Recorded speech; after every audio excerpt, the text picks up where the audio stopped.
여러분들이 들으실 때 발걸음 소리만 들어도 반가운 소리, 이 발, 이 소리, 무게감, 이 간격, 누구인지 알 것 같다 하는 그런 사람들이 있으시죠? 뭐 가족이나 너무 가까이 지내는 친구들, 그런 발걸음을 들을 때 내가 알고 있는 가족, 친구, 또 요즘 많이 좋아하는 발걸음 소리가 있습니다. 택배 아저씨 발걸음이죠.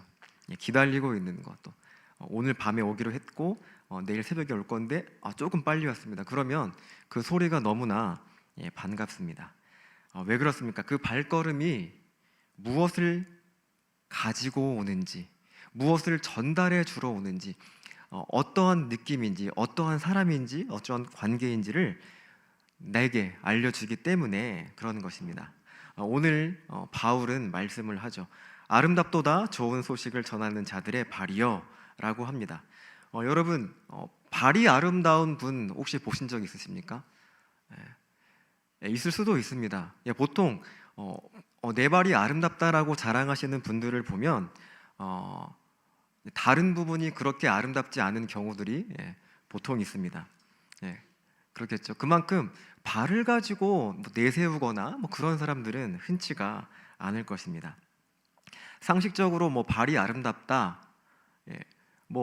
반대도 아니고 그냥 좀 이상한, 좀 관계없는 표현일 수가 있습니다. 왜냐? 그 사람이 가지고 오는 소식, 우체부 아저씨의 편지, 택배 기사분의 소포, 이런 것이 아니라 그의 발이 왜 아름다울까? 아마도 그 발을 아름답게 보는 누군가가 있기 때문에 그럴 것입니다. 분명히 하나님께서는 그 발을 아름답다라고 표현을 하십니다. 왜 그럴까? 함께 나누어 보고자 합니다. 첫 번째입니다. 복음. 오늘 말씀도 복음에 대한 이야기입니다. 복음은 들려야 믿어집니다. 14절에 보니까 듣지도 못한 이를 어찌 믿으리요? 라고 말씀을 하죠. 여기서 듣지도 듣다라는 말은 단순히 그냥 귀에 들려오는 소리가 아닙니다.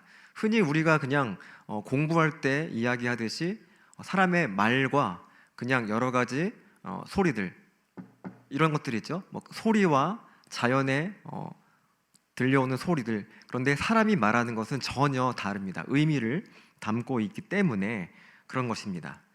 듣는다라고 하는 것은 단순히 귀에 들려오는 여러 가지 소리들, 그냥 주파수를 담고 있는 공기의 진동, 떨림, 이런 것만이 아닌 거죠. 내가 사람이 들었을 때에 이해하고 받아들인다는 차원에서의 듣는 것으로 우리가 생각을 해볼 수 있습니다. 즉 복음은 그냥 존재한다고 믿어지는 것이 아니란 뜻입니다. 복음이라고 하는 것, 예수님께서 나를 위해 죽으셨다, 그렇기 때문에 나는 멸망하지 않고 구원을 받을 것이다, 나는 하나님의 이제 후사가 되었고 자녀가 되었다, 내가 그분을 아버지라 부를 수 있다 라고 하는 이 복음은, 그 복음 자체가 그냥 존재할 때, 어딘가에 있을 때 그때에 그 사람에게 역사할 수 있는 것은 아닙니다. 그 사람의 귀뿐만이 아니라 심령까지, 그 깊은 곳까지 내려갔을 때에 비로소 믿어지게 되는 것입니다. 그래서 바울은 이어서 말을 하죠. 본문 조금 다음에 17절에 이렇게 말을 합니다. 믿음은 들음에서 난다라고 이야기를 합니다. 사람의 특징을 보니까 이런 것들이 있습니다. 그것이 좋은 것이든 때로는 악한 것이든 상관이 없이 내 안에 어떠한 감정이나 의지나 생각, 이런 것들이 생긴다라고 하게 되면 본래 그 사람 안에 없던 것이 이렇게 무엇인가를 만들어내는 경우는 쉽지 않습니다.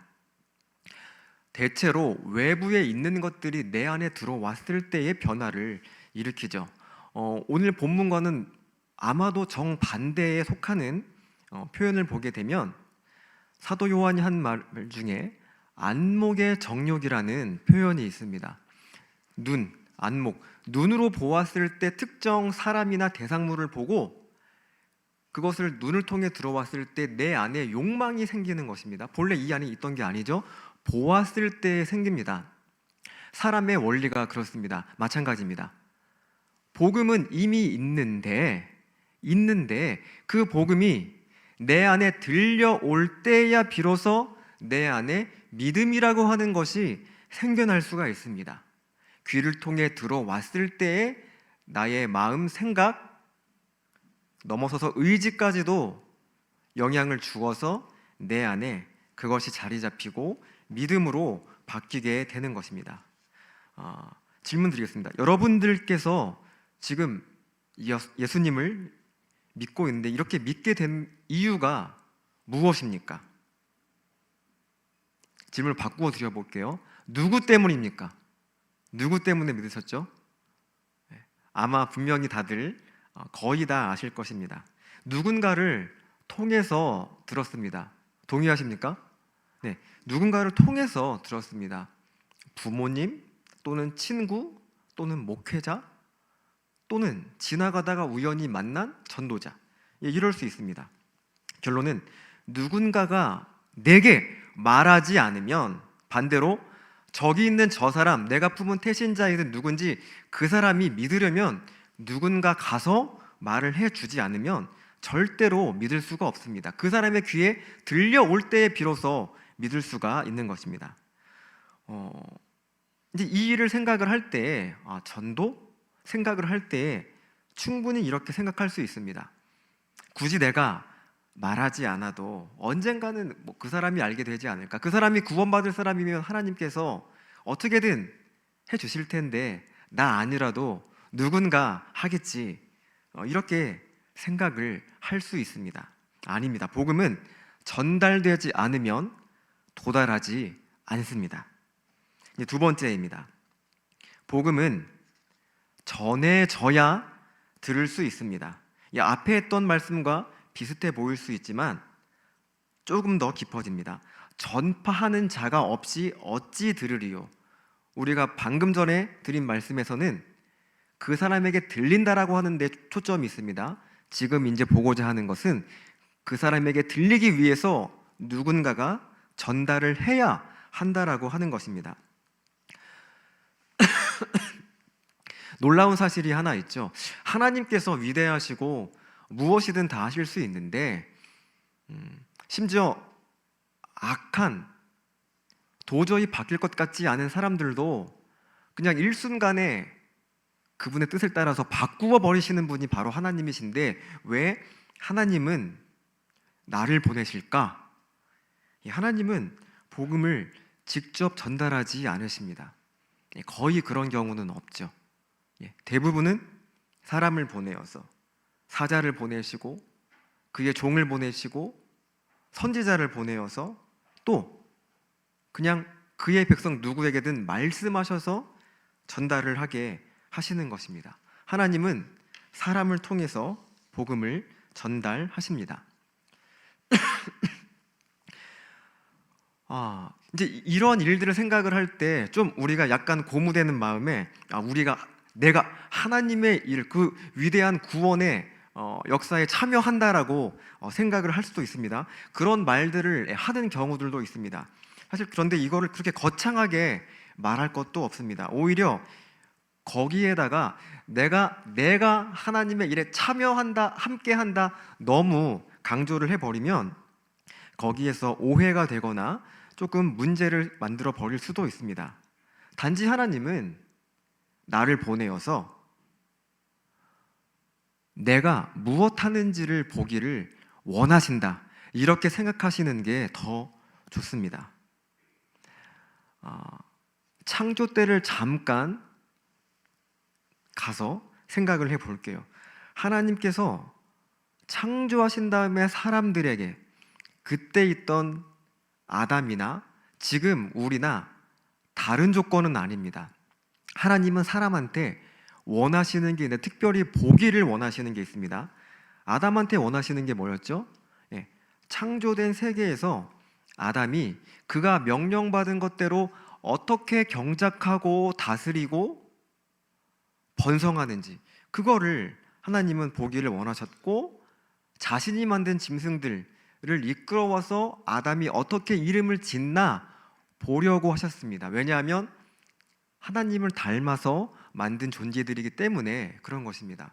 그렇다면 지금도 같지 않을까요? 비록 우리가 죄의 결과로 완전하지 못한 상태로 있지만 예수님을 만났다면 지금 다시 우리는 하나님 앞에 그분이 원하시는 것, 특별히 나를 통해 보기를 원하시는 일을 내가 할 수 있지 않겠습니까? 그 일이 거창하게 내가 하나님처럼 하나님의 일을 한다까지는 아니더라도 하나님이 보기를 원하시는 일들, 내가 그냥 다가서서 그에게 가서 그에게 말할 수 있지 않겠습니까?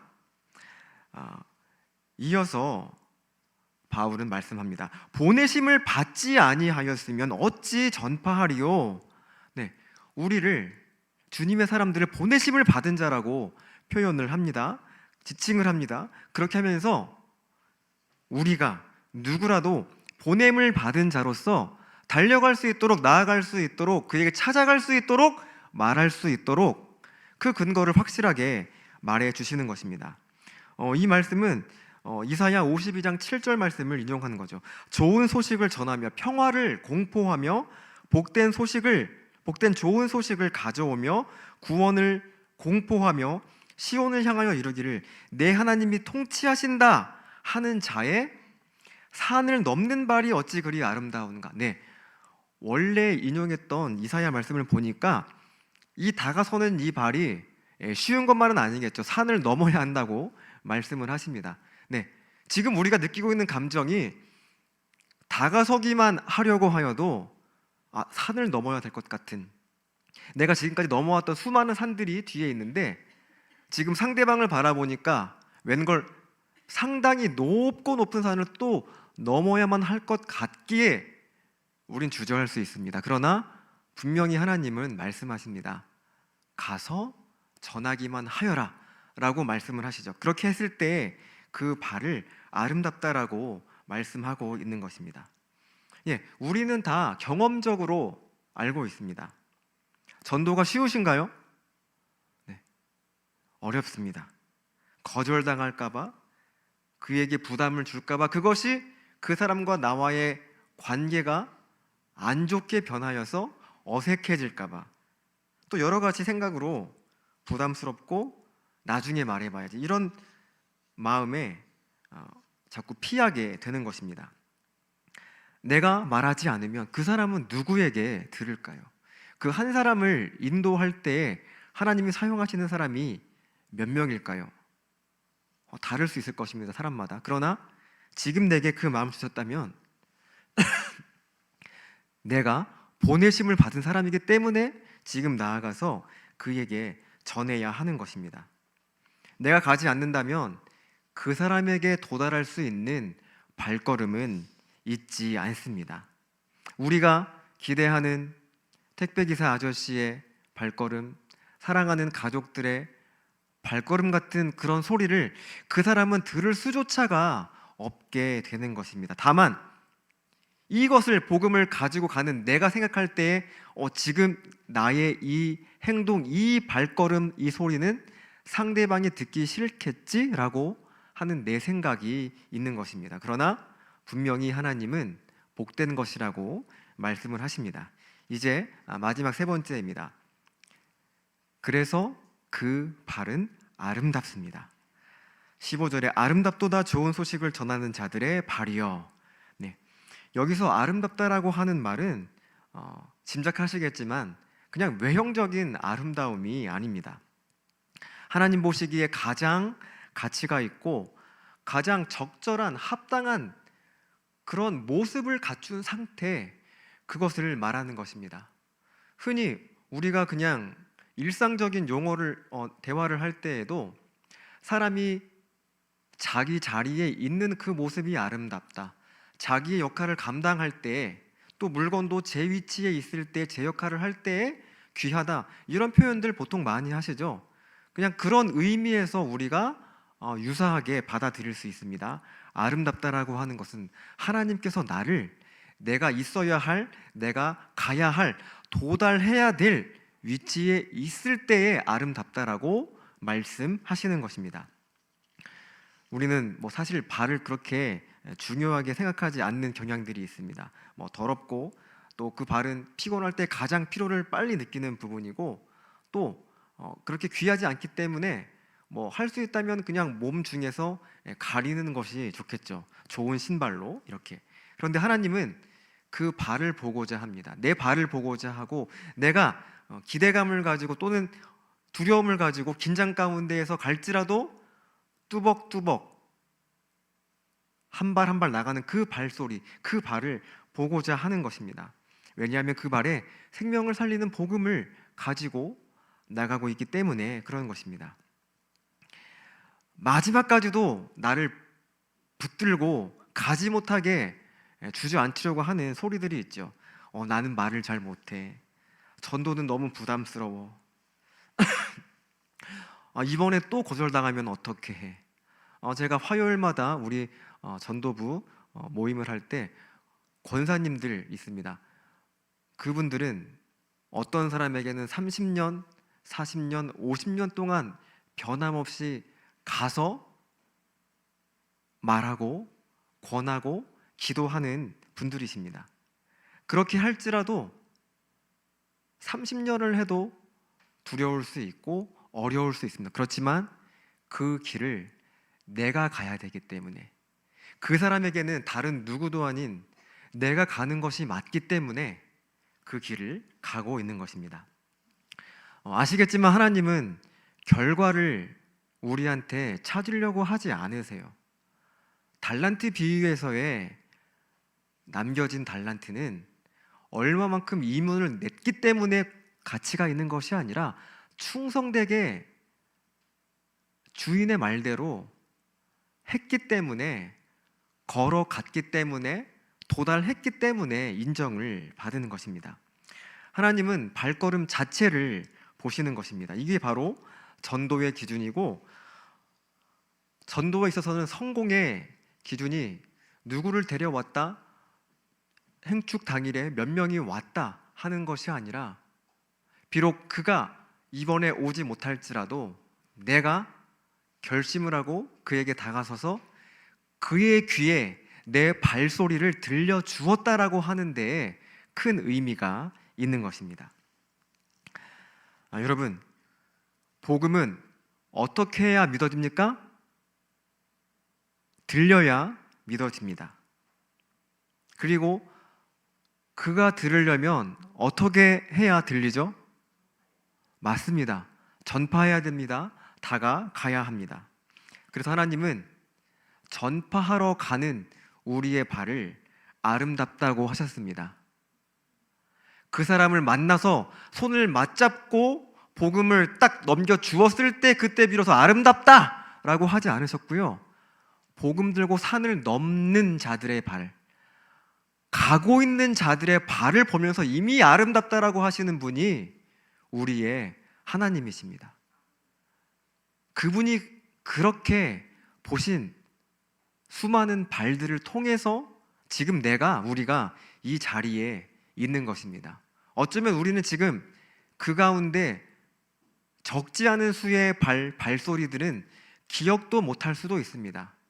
아니, 오히려 이때의 발이라고 말하는 것은 전해준 사람의 얼굴조차도 내가 기억하지 못할 수 있기 때문에 오히려 발이라고 표현하는 것이 받는 내게도 더 직관적으로 이해가 됩니다. 나는 그냥 받을 당시에 뭔지도 모르고 그냥 받았는데, 넘겨받으면서 그냥 발만 보았는데, 받아가지고 내가 풀어보니까 이게 이렇게 나한테 생명이 되는 것이었다니 하면서 하나님뿐만이 아니라 받은 그 사람도 아름답다라고 느끼는 날이 분명히 있을 것입니다. 누군가 한 사람의 인생을 바꾸는 것은 거창한 일이 아닙니다. 단 한 줄 메시지만으로도 할 수 있습니다. 휴대폰을 꺼내어서 요즘 어떻게 지내? 이렇게 손가락을 움직여서 보낼 수도 있고요. 주말에 같이 한번 교회 가볼래? 이렇게 그냥 툭 던지듯이 해볼 수도 있습니다. 우린 분명히 압니다. 쉽게 던진 말 같지만 그 사람 안에는 분명히 상당 시간의 기도와 수차례에 할까 말까 하는 고민의 순간이 있었을 것입니다. 그런 그 행동을 주님께서는 아름답다라고 보실 것입니다. 여러분, 이제 이 설교의 마지막입니다. 선택해야 되는 순간을 한번 드리겠습니다. 여러분, 지금 이 말씀을 듣고 오늘 어떻게 하시겠습니까? 한번 떠오르는 그 사람을 위해서 한번 도달해 보시겠습니까? 한번 말씀해 보시겠습니까? 메시지를 보내 보시겠습니까? 네. 아멘 하신 분도 있고 또 두려움 가운데 주저하는 분도 있지만 지금의 그 주저함은 끝은 아니라고 생각합니다. 저의 경험을 통해서 이미 지금 이 순간도 분명히 갈등하지만 여러분들의 발은 그를 향하여서 이미 발끝을 돌리고 있는지도 모릅니다. 그를 향하여서 찾아가시고 오늘 이 순간 결단하시고 한번 외쳐보시기를 바라겠습니다. 그렇게 할 때 이미 가는 그 도중에 우리 주님께서 여러분을 향하여서 아름답다 귀하다 나의 사람들아 라고 해주실 것, 저는 그것을 분명히 보고 믿습니다. 마지막으로 한 번만 같이 고백해 보시죠. 주님, 내 발을 사용해 주세요. 그에게 복음이 들리도록 제가 한 걸음 내딛겠습니다. 아멘. 고백하시는 것대로 한번 실천해 보시면 좋겠습니다. 그 실천을 통해서 주시는 큰 은혜가 여러분들에게 임하기를 주님의 이름으로 축원합니다.